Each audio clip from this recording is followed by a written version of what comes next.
So, yeah, we continue with organizational design. We're going to chain of command, span of control, authority, and responsibility.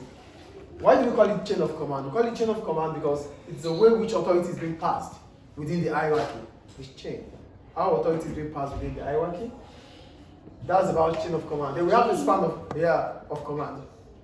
Then we have the span of control. For the span of control, it simply means, what are you doing? For the span of control, it simply means the total number of subordinates under each manager. So that means there's a manager, how many subordinates do they have that they are responsible towards? That is what span of control is. So for span of control, we have the wider span of control and a narrow one. Yes? What's the meaning of subordinate? Workers, people that you are bossing on, people that are under you, those that you are responsible towards, they have to report to you. They are your subordinates. They are helping you. They are your subordinates. So we have the wider span of control and the narrow span of control. For a wider span of control, it means we have a manager and many subordinates. Then for narrow, we have a manager with few subordinates. That's the difference between wider and narrow. Is it clear? Are you here? There. Okay, I explained both of them anyway. So in management, it is argued that the span of control works more effectively if it is narrow, based on the following reasons.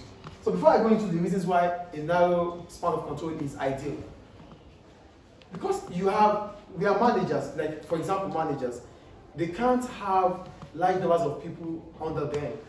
It might be difficult for them to control because the most difficult thing in the world, or the most difficult resources to manage in the world, is the people.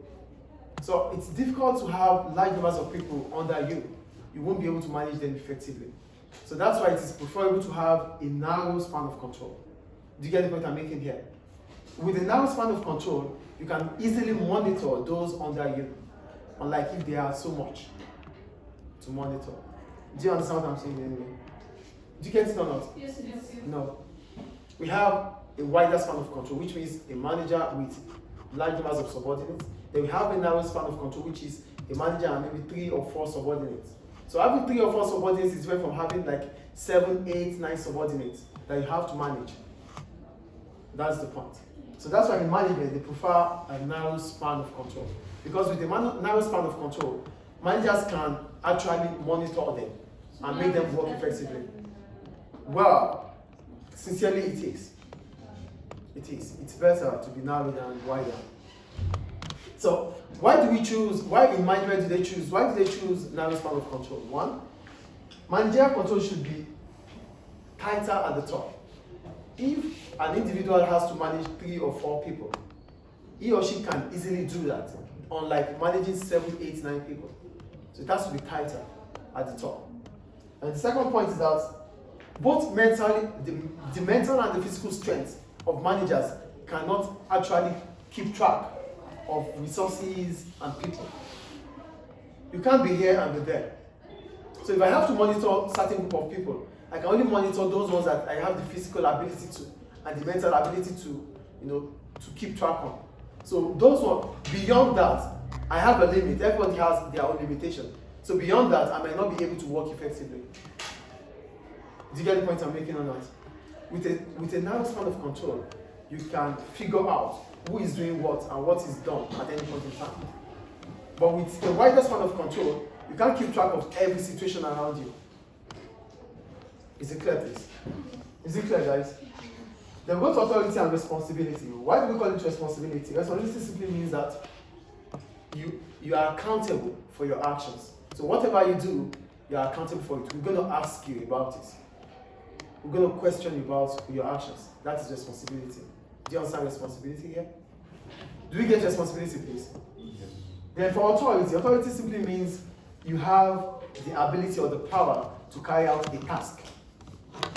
That is what authority is. You have the ability to carry out or the power to carry out a task.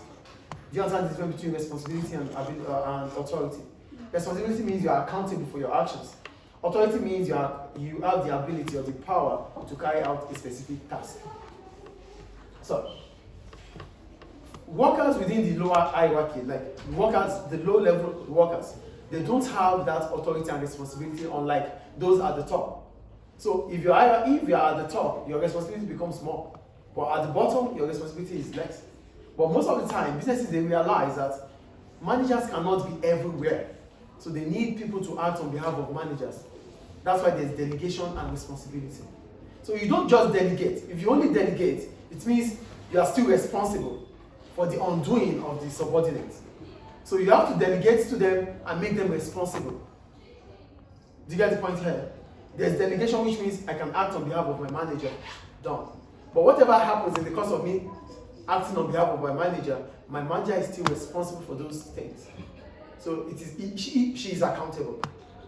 But if she's delegating to me, then it means she's delegating and making me responsible. So whatever I do, I have to be accountable for it. That is delegation and responsibility. Do you understand? Do you understand, please? Yes. Thank you.